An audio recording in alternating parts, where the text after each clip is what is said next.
Hello and welcome to Module 2.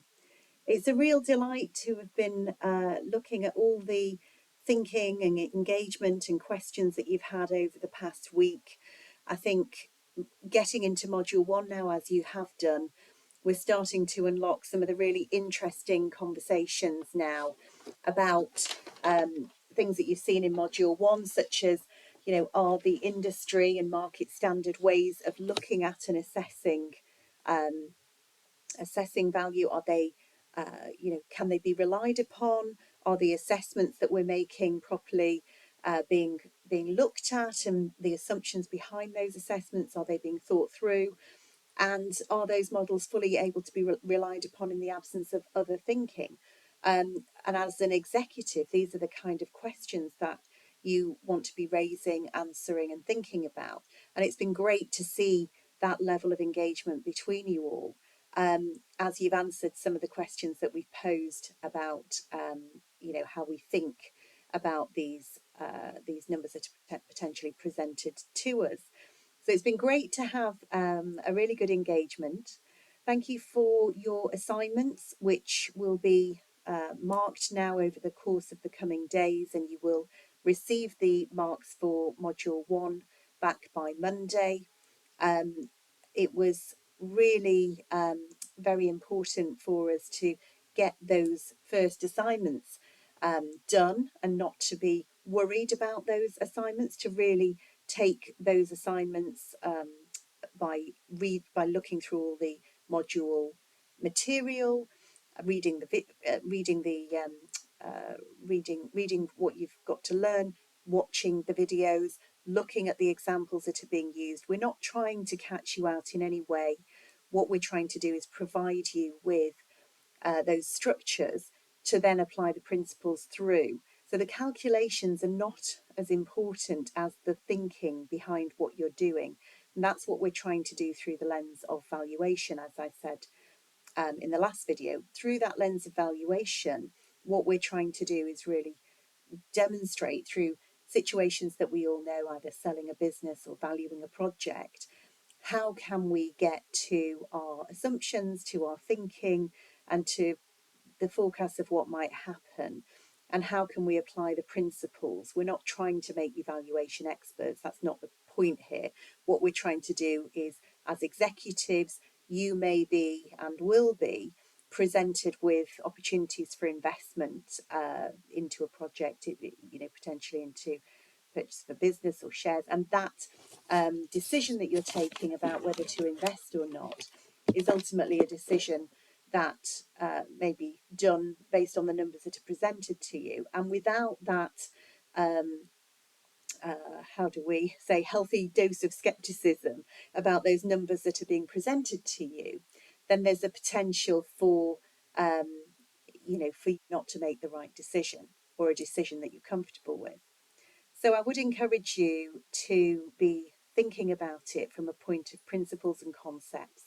And as we go through and progress through now to Module 2, where we'll be looking now at forecasting valuations of the business, and we'll be thinking a lot more now about time value of money, whereas that information's been presented to you in the past. In the previous module, we'll be looking at how now you get to these calculations.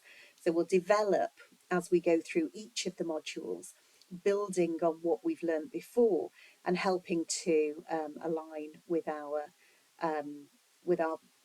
embedding of the principles and the concepts that we're trying to help you to engage, ultimately to grow your capabilities and your confidence in strategic and executive decision making, which is fundamentally what this is about. Thank you for the engagement with one another during the course of the last module. Please do keep that up. That's some of the main benefits of the executive course, and we are going to be looking at a networking event between you all online. So that's now going to happen on the 11th, and you've been provided with some information about that. So again, please do join that, and I will be running some networking sessions between you and setting you some challenges to help you with that networking engagement to keep those relationships strong between you as you progress, which is ultimately very important. So, as I say, we're aiming to help you with the storytelling around the numbers that you're presented with, and to really support you with looking at different ways that you could look at the numbers, and really being able to question what the assumptions are that are being made behind those numbers, and whether those assumptions are correct, or they need challenge, or they need additional wider lens. So we'll be pushing into that in the next module. I'm really looking forward to doing that. One of the key overlooked factors as you grow a business is that the growth of a business is very much not coming for free. That growth of a business is coming at a cost, and that cost is the investments that you choose to make to support or to drive that growth. So cash flow is important, and working capital is important, and growth of a business relies upon having resources to allow that growth. So what you invest in, when you invest in it, when you get a return from that investment, and what would have happened if you hadn't made those investments, they're all key and important factors which are ultimately driving forecasting and decision making in the business. And we are trying to help, whilst not making you valuation experts, but really supporting through that lens of valuation. How do you make the decisions? How do you look at the forecasts in terms of the assumptions that you're making in the business on revenue growth, margins, sustainability of those margins, the size of the market, how the market might change over time. So really looking forward to getting into that over the coming week, and I will be back in touch. We'll see each other on the 11th, and I'm looking forward to supporting you with your questions over the week. Thanks so much.